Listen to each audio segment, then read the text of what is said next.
आज मैं आपको एक ऐसी घरेलू खाद बताने वाली हूँ। अगर आप इसका इस्तेमाल अपने फूल वाले पौधों पर करते हैं तो पूरी गर्मियाँ आपके सभी फूल वाले पौधे फूलों से भरे रहेंगे। अगर आपके पौधों की पत्तियाँ पीली हो रही हैं, कलियाँ नहीं आ रही या फिर कलियाँ आ तो रही हैं और कलियाँ बिना खिले ही गिर जाती हैं, या फिर आपके गमले की मिट्टी में चींटियाँ हो गई हैं या कोई फंगस वगैरह हो गई है, तो इस घरेलू खाद के इस्तेमाल से ये सारी प्रॉब्लमें दूर हो जाएंगी। ये घरेलू लिक्विड खाद हमारे पौधों के लिए सिर्फ एक खाद का काम ही नहीं करती, बल्कि ये एक फंगीसाइड और इंसेक्टिसाइड का काम भी करती है। ये खाद पूरी तरह से एक जैविक खाद है। इसका हमारे पौधों पर इस्तेमाल करने का कोई भी नुकसान नहीं होता। ये घरेलू खाद हमने किन किन चीज़ों से मिलाकर तैयार की है और किस तरीके से हमने इस खाद को अपने पौधों पर इस्तेमाल करना है, तो आज की हमारी वीडियो इसी के बारे में होने वाली है। वीडियो को अंत तक पूरा ज़रूर देखें। नमस्कार दोस्तों, मैं वंदना, मेरे चैनल पर आप सबका स्वागत है।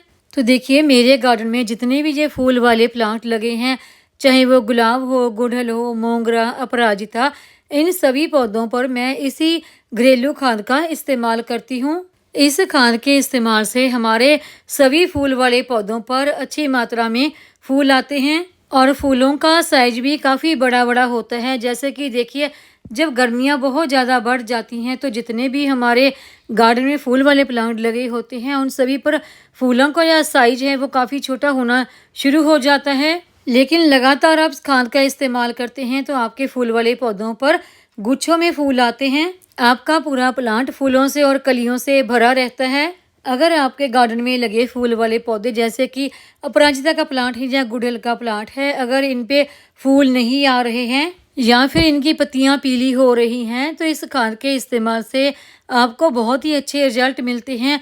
सिर्फ मैं इन दोनों पौधों की ही बात नहीं कर रही हूँ कि अपराजिता और गुड़हल, सभी फूल वाले पौधों पर इसके इस्तेमाल से हमें बहुत ही अच्छे रिजल्ट देखने को मिलते हैं। इस खाद के इस्तेमाल से पौधों की ग्रोथ काफ़ी अच्छी हो जाती है।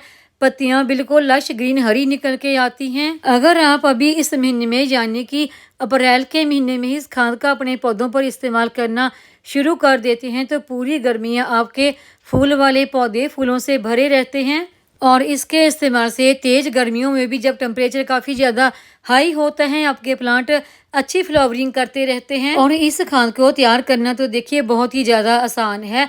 इसको तैयार करने के लिए आपको कोई भी चीज़ मार्केट से लेके आने की ज़रूरत नहीं पड़ती और बहुत ही जल्दी और बहुत ही आसानी से ये खाद हमारी बनकर तैयार हो जाती है। जितने भी मेरे गार्डन में लगे ये जो फूल वाले प्लांट आप देख रहे हैं, इन सभी पर मैंने इसी खाद का इस्तेमाल किया है। इस खाद को हमने चाय पत्ती के द्वारा ही बनाकर तैयार करना है। वैसे तो देखिए, हम चाय पत्ती से बहुत सारी खादें अपने पौधों के लिए बनाकर तैयार करते हैं, लेकिन उससे हमारे पौधों को पूरे पोषक तत्व नहीं मिल पाते।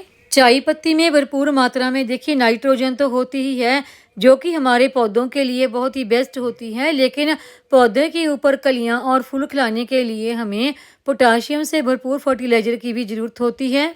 तो इस फर्टिलाइजर को तैयार करने के लिए जो जो चीज़ें हमने इसमें इस्तेमाल करनी है वो है potassium, magnesium, phosphorus, manganese, zinc जैसे पोषक तत्वों से भरपूर ये खाद बहुत तेज़ी से हमारे पौधों पर कलियां बनने में मदद करती है और फूल भी बनते हैं और फूलों का साइज भी बड़ा होता है। इस चाय की पत्ती में हमने एक और चीज़ इस्तेमाल करनी है जो कि हमारे पौधों की जड़ों को मजबूत बनाती है और जड़ों का विकास भी करती है, जो कि एक रूटिंग हार्मोन के तौर पर भी काम करती है। इस खाद को तैयार करने के लिए जितनी भी चीज़ें हमने इस्तेमाल करनी है वो हमें हमारी किचन से ही बहुत ही आसानी से मिल जाती हैं। क्योंकि तेज़ गर्मियों में हम अपने पौधों के लिए खाद तैयार कर रहे हैं, तो हमें उसके लिए जैविक खाद जो हमारी किचन से ही हमें आसानी से मिल जाए उसकी ज़्यादा ज़रूरत होती है।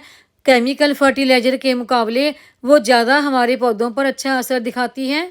इस घरेलू खाद का आप तेज़ गर्मियों में भी अपने पौधों पर इस्तेमाल करते हैं तो आपके पौधे गर्मियों में भी हरे भरे बने रहते हैं। तो चलिए अभी हम इस घरेलू खाद को कर लेते हैं तैयार। एक बर्तन में सबसे पहले हम ले लेंगे पानी, तो उसमें ऐड करेंगे चाय की पत्ती। चाय की पत्ती में भरपूर मात्रा में नाइट्रोजन तो होता ही है और साथ ही ये हमारे गमले की मिट्टी में पीएच के लेवल को भी बैलेंस बना के रखती है और इसके इस्तेमाल से हमारे गमले की मिट्टी एसिडिक बन जाती है और एसिडिक मिट्टी में फूल वाले पौधे काफ़ी अच्छी ग्रोथ करते हैं। मैंने यहाँ पर देखिए फ्रेश चाय पत्ती का इस्तेमाल किया है और चाय पत्ती के मैंने 2 छोटे चम्मच लिए हैं। अगर आप इस्तेमाल की गई चाय पत्ती का इस्तेमाल करना चाहें तो वो भी कर सकते हैं और इस्तेमाल की गई चाय की पत्ती की मात्रा आप फ्रेश चाय पत्ती के मुकाबले दुगनी रखें और इस्तेमाल की गई चाय पत्ती का इस्तेमाल आप कर रहे हैं तो उसे 4 से 5 दफ़ा अच्छी तरह पानी से धोने के बाद ही इस्तेमाल करें। मैं ये खाद 5 से 6 गमलों के लिए तैयार कर रही हूँ। अगर आप ज़्यादा गमलों के लिए तैयार कर रहे हैं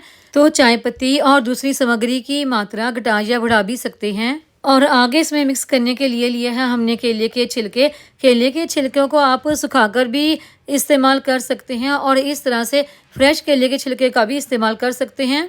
अगर आप केले के छिलकों का सुखाकर इस्तेमाल करना चाहते हैं तो केले के छिलकों को सुखाने के बाद इनका पाउडर तैयार कर लें, फिर उसे आप डायरेक्ट ही गमले की मिट्टी में इस्तेमाल कर सकते हैं। और आगे लिए हैं जो मैंने प्याज के छिलके, ये पोटाशियम से भरपूर होते हैं और इन छिलकों में और भी काफ़ी सारे पोषक तत्व मौजूद होते हैं जो कि हमारे पौधों के लिए बहुत ही ज़रूरी होते हैं। ये हमारे पौधों में कलियां लाने में और फूल बनने में मदद करते हैं। प्याज के छिलके यहाँ पर मैंने 1 मुट्ठी के आसपास लिए हैं और अगली चीज़ जो हम इस खाद बनाने में इस्तेमाल करेंगे वो बहुत ही ज़रूरी है, क्योंकि ये सिर्फ हम अपने पौधों के लिए एक खाद ही नहीं तैयार कर रहे बल्कि पौधों के लिए एक रूट हार्मोन, एक फंगीसाइड और इंसेक्टिसाइड के तौर पर भी काम करेगी।